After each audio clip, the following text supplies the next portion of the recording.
Dearest viewer, hello and welcome to Story Bakes with Katie Sue. This is a big episode for the channel, it being the first Bridgerton bake as well as the first episode with voiceover. Yay! Today's bake is all about Penelope Featherington from Bridgerton. This episode was supposed to be ready before the season 3 premiere, but life happens. So it's based off of the first 2 seasons and the season 3 book, but there will definitely be season 3 Bridgerton bakes in the future. I mean, have you seen these outfits? I have plans. But for now, let's head to the TV for inspiration. Penelope spends most of the first 2 seasons in citrus colors, and in the book that season 3 will be based on, Romancing Mr. Bridgerton, she mentions that Lady Whistledown has referred to her as an overripe citrus fruit, so our starting point is a classic lemon meringue tart.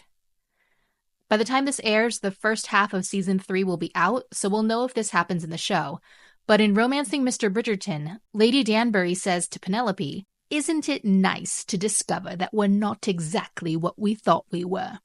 I apologize to Adjoa Ando. She's never going to see this. This resonates deeply with Penelope, and she carries the mantra of not what I thought I was, something more, with her through the book. So a lemon meringue tart, but with components that are something more. A lemon-thyme filling with a bit of spicy strawberry jam hidden on the bottom because we all know Penelope is secretly spicy. And an orange flower Swiss meringue. The design of the tart is based on this dress from the lake scene in season 2, and be on the lookout for a call-in episode of Story Bakes based on this same scene. Now let's get to the baking.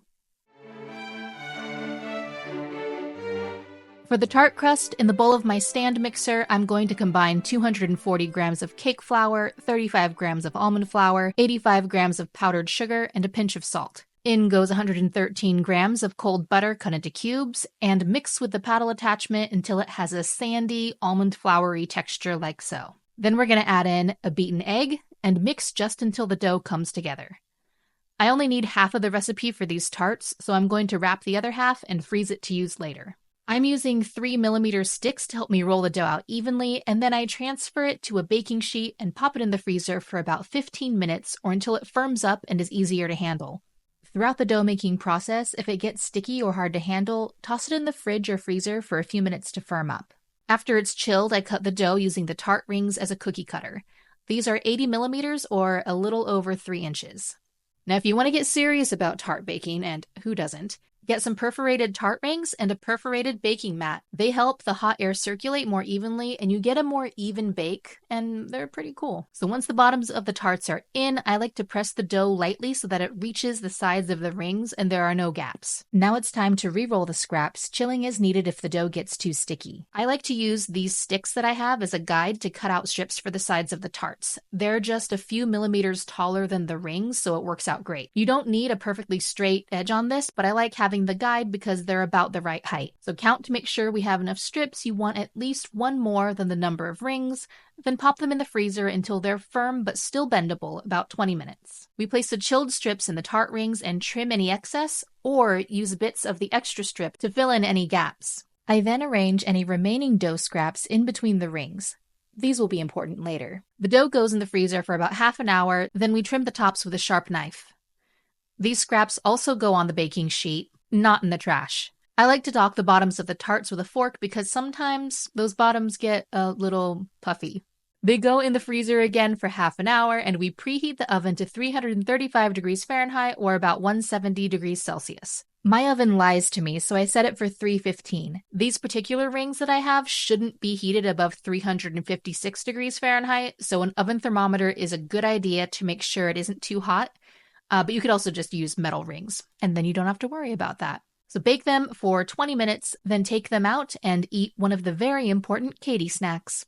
Let the tarts cool for a few minutes until you can take the rings off without burning yourself, and brush the insides with an egg wash. I made this with just a bit of egg white and water. The crusts return to the oven and bake until golden brown. This was another 15 to 20 minutes. I'm using Meyer lemons to make this curd. If you've never used them, do yourself a favor and get some. They're a cross between mandarins and citron and are sweeter and more complex than regular lemons. If you bake with these bad boys instead of regular lemons, people will think you're a baking wizard. Mix together 132 grams of sugar, 5 tablespoons of cornstarch, and a quarter teaspoon of salt, then whisk in about half a cup of water until smooth. Next is the remaining 1.5 cups of water, the 3/4 of a cup of lemon juice, 2 tablespoons of lemon zest, and 1 tablespoon of fresh thyme. Then we take it to the stove and pause for the click, click, click.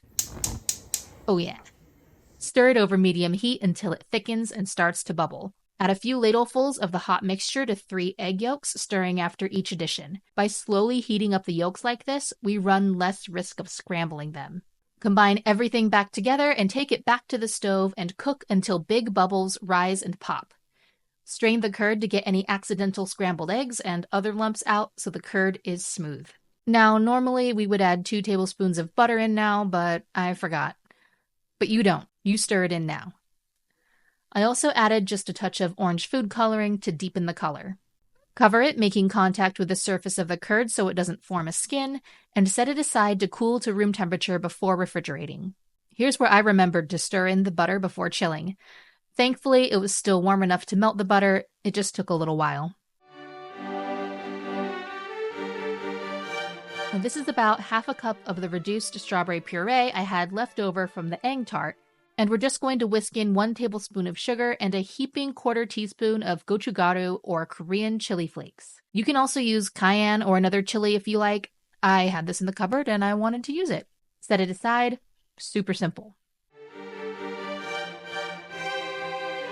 To 3 egg whites left over from making the curd, we add 135 grams of sugar, a quarter teaspoon of cream of tartar, and then heat it while stirring over a double boiler until it registers 165 degrees Fahrenheit. It goes into the stand mixer with a whisk attachment and then whip it until it starts to thicken. We add half a teaspoon of orange flower water and then fuchsia and orange gel food coloring until we get the color we want. I have an image of the dress nearby for reference. And keep in mind that the color will lighten as it whips up, so you may need to add more as you go. You can whip the meringue to a stiffer peak if you like, but I stopped at about this medium-ish peak. All right, let's put it all together. Put a small spoonful, this is maybe half a tablespoon, of the spicy strawberry jam in the tart shell and spread it out into an even thin layer. You could also use a piping bag for this, but this seemed easier to me. I'm not sure if it actually was. By the way, if you have leftover strawberry jam and you saved those extra baked tart crust pieces, like you should have them together. This is a 10 out of 10 Katie snack. After you've had your snacks, fill the tarts with the lemon-thyme curd, then they go back into the fridge to firm up, and now it's time for piping the meringue. I'm using a Wilton No. 107 tip, which is usually used for making drop flowers. I love the swoopy star shape that it makes with the meringue. You want to leave a little space in between some of the meringue drops. Now I have a Wilton No. 74 tip, just a plain small star tip, and we're filling in those spaces with some dots of the lemon-thyme curd. Now, this is by far the most finicky, unnecessary thing I've done for a bake. This is a regular red grapefruit, and I use tweezers to separate off those tiny jewel-like segments from the fruit to place on the tarts. The color is beautiful, and it's sticking to the whole citrus theme, but is it necessary? No. But it is beautiful. Add a few thyme leaves, and voila! Penelope Featherington tarts.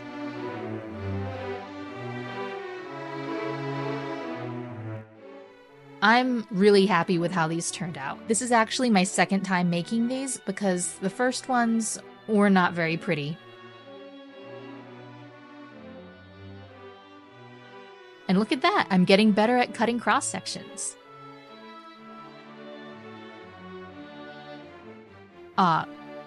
Katie.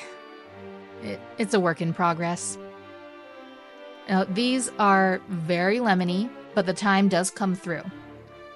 The curd does kind of dominate the flavors, so I ate the second half of this tart in sections, just the meringue, just the curd, just the jam with the crust.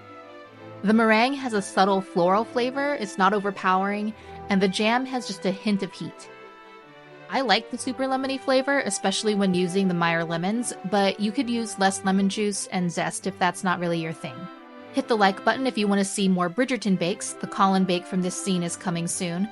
Subscribe if you're so inclined, and let me know in the comments what characters, shows, or movies I should turn into bakes next. Thanks for watching.